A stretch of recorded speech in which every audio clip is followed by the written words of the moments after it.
Jamaica has been a major tourist destination for decades. Its incredible beaches and natural beauty has led to a significant investment by popular resorts that many of you may have heard of from different parts of the globe. Jamaica has hundreds of resorts dotted around the island, but they barely scratch the surface of what the island is truly like. Historically, Jamaica has had one of the highest rates of homicide in the Caribbean as well. The homicides have centered in less affluent communities throughout the island and have been snapped up by criminal organizations. The violence has led to governments issuing warnings on safety within Jamaica, but is it really that bad? Today we'll discuss the tourist dynamic, the security and safety situation, as well as some of the tips that I have to make sure that you have a safe and fun trip to Jamaica. Hi, my name is Evan, and I've advised hundreds of travelers on how to stay safe while traveling to some of the highest risk destinations all around the globe. If you like what you see, please go ahead and like and subscribe. Please also check out my additional videos if you're interested in seeing more content as well. I really appreciate it.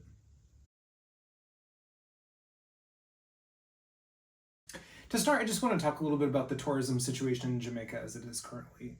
So Jamaica obviously is a major tourist destination. There are hundreds of resorts that go all around the island. There are multiple cruise ports that bring in cruise passengers. And in total, that comes out to about 4.7 million tourists in 2024 and billions of dollars of revenue for Jamaica as a whole.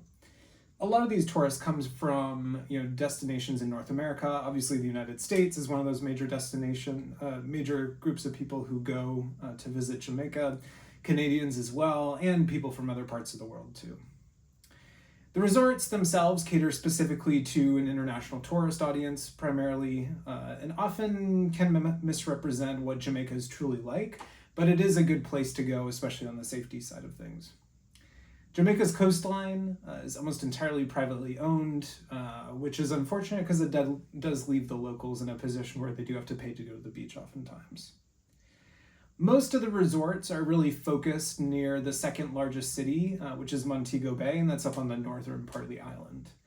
Montego Bay does have the busiest airport in Jamaica, so it's one of two major airports, Montego Bay, and also in Kingston.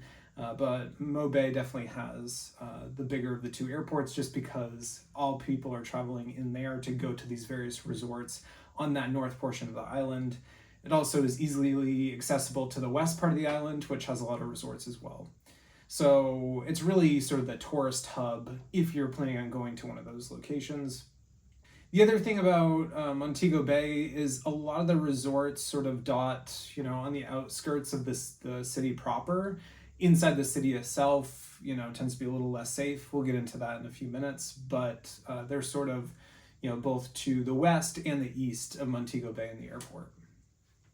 Kingston, which is the capital, is not that popular for tourism, to be honest. It's sort of, the business hub for Jamaica at large, but it's on the southern portion of the island, and it does have another major airport, which I've flown into and out of several times. They have started to see a little bit of a tourism industry coming from the cruise ship terminal that's there.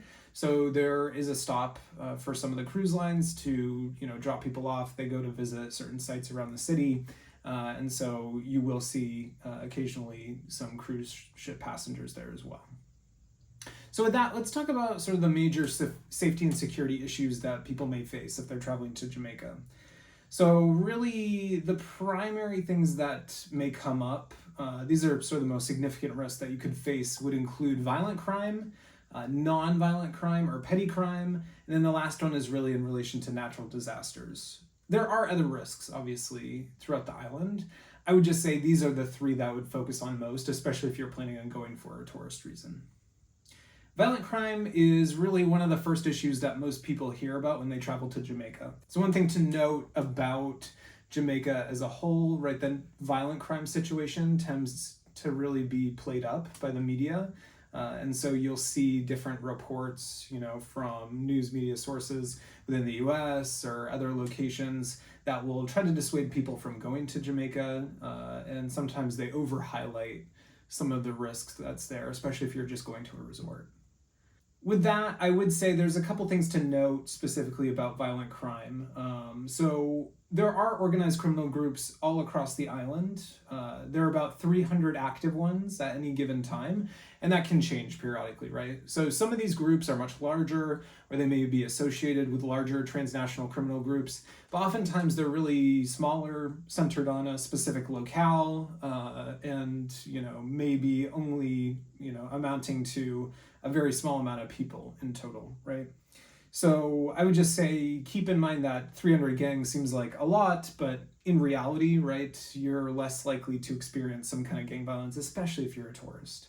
So, like I mentioned before, gangs don't really tend to specifically target tourist hotspots. So, the resorts that we've been talking about oftentimes employ, heavily armed private guards for the perimeter of those resorts.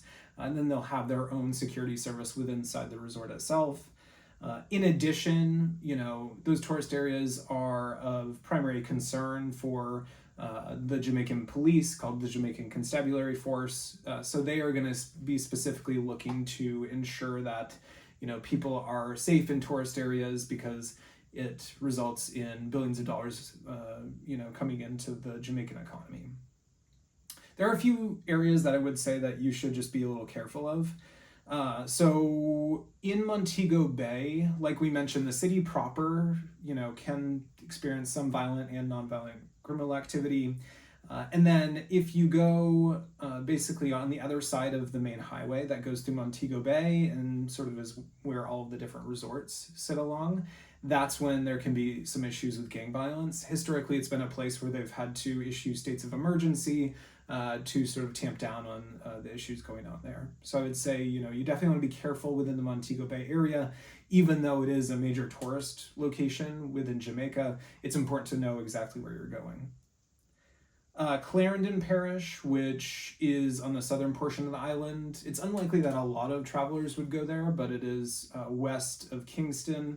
And then there are a lot of different communities within sort of the Kingston metro area that could be considered fairly unsafe for people. So I would say, outside of the limits of New Kingston, which you can kind of identify on a map, but New Kingston is sort of the most affluent sort of business area of Kingston itself.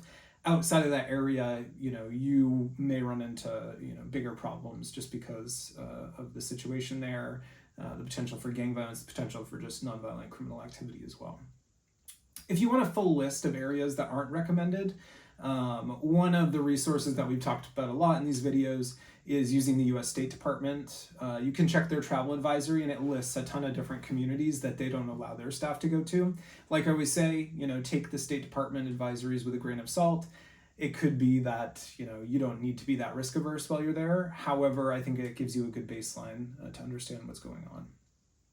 So let's talk about nonviolent crime a little bit. So nonviolent crime is pretty much present in most parts of the island, except for outside of the major resorts, right? So if you're walking anywhere outside of a resort, there could be issues in terms of pickpocketing, snatch and grab kind of crime. So that would be, walking down your street, you've got your phone out in your hand trying to navigate to the next destination you're going to, and someone comes up and takes it from you, or someone on a motorbike comes by and grabs it from you.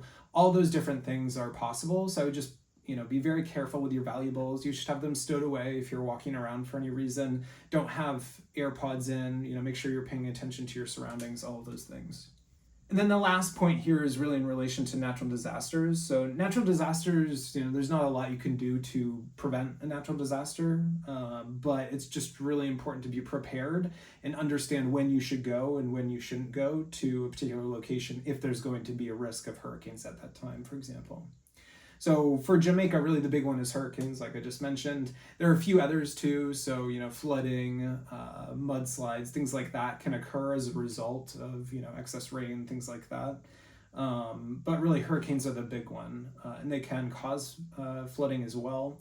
But the biggest issues that come up during a hurricane could be, power outages, communications outages, inability for you to travel around, could be airport closures, anything of the sort, especially if it's been a pretty heavy-duty hurricane. Hurricane season does run from June to November every year, so you can expect that the rates of hurricanes within the Caribbean is going to be much higher, and as a result, you should be looking, a week out from your vacation time frame, and then a couple days out, just to ensure that that there's a risk that there could be a hurricane coming in that direction. I find the best resource to track any hurricanes within the Caribbean, if you're looking around sort of the seaboards of the United States itself, is the U.S. government's National Oceanic and Atmospheric Administration's hurricane website. So if you haven't heard of that, it's NOAA, NOAA, and they have sort of the most up-to-date information and regularly track hurricanes that are coming into the Caribbean and sort of what their trajectory will be as well. All right, so our last part today is really just going to be about my top 5 tips to keep you safe in Jamaica. And some of these may be used in different locations too. So I would say, we spoke about this before, but avoid areas that are known locations of gang violence, right? So check the State Department travel advisories to get a base understanding. And the other thing I would recommend too is ask locals that you trust where you should visit and where to avoid. And that may change depending on, that particular week that you're traveling. There could be, an outbreak of violence in a certain location. So I would say if you're gonna, go there and you want to go to a particular location that you're not sure is safe or not, then ask a local. They can probably help you out. Number 2 is understanding your transportation options before going. So just as a note, right, and I know this from experience, you can't just hail a taxi. You can, but they're not safe for use for international travelers. So for anybody coming on an international trip, really the only transport you should be using to get around the island is a JUDA certified transport service, which oftentimes will be a taxi service or maybe a bus service. But JUDA is basically a service that works directly with the tourism industry. It's a certification for drivers to make sure that they're safe to drive with. And they also go through background checks as well. So you want to make sure that, whatever transportation you pick is JUDA certified while you're there. Resorts are always a good place to stay. I know, historically I don't tend to stay at resorts, but in Jamaica that might be the exception. I will say that resorts do have the highest end security measures. So number 3 is really, pick something that has robust security measures. Resorts will have the highest of the robust security measures. And that goes really for international hotel chains. So, if you focus in on some of those, there are plenty of Hyatt, Hilton, Marriott, all those different properties that you can look at while you're there.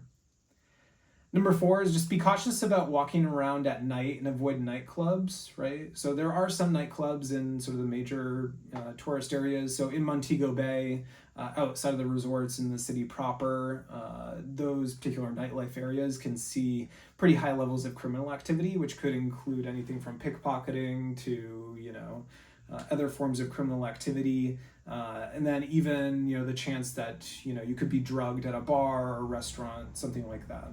So I would just be extra cautious, especially if you're going out for some kind of nightlife. And you should also make sure that you plan a taxi to pick you up through JUDA, as we mentioned. And then number 5 is just keeping track of hurricane warnings, right? So use that tool on the NOAA website.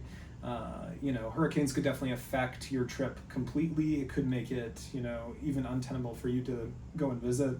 So I would definitely advise you, keep track of hurricane warnings, understand when you're going, when a hurricane could strike, and, even if the hurricane strikes a couple days before you're supposed to arrive, it's possible that there still will be effect on your trip itself. So keep that in mind. So to answer the overall question of this video, right?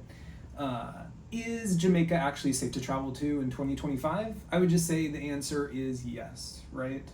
So like any place that we'll ever talk about in these videos, you should always do your research beforehand about where to go, where you're gonna stay, and how you're gonna get there. So that covers those major things. Overall, Jamaica is an incredibly vibrant place with amazing people, amazing food, and a really cool cultural scene. So I would highly recommend that you visit. It can be dangerous in some locations, but there are many ways that you can sort of mitigate against that and have a good time while remaining completely safe on an excellent vacation to a Caribbean destination like Jamaica. So thanks so much for watching, and I will see you in the next video.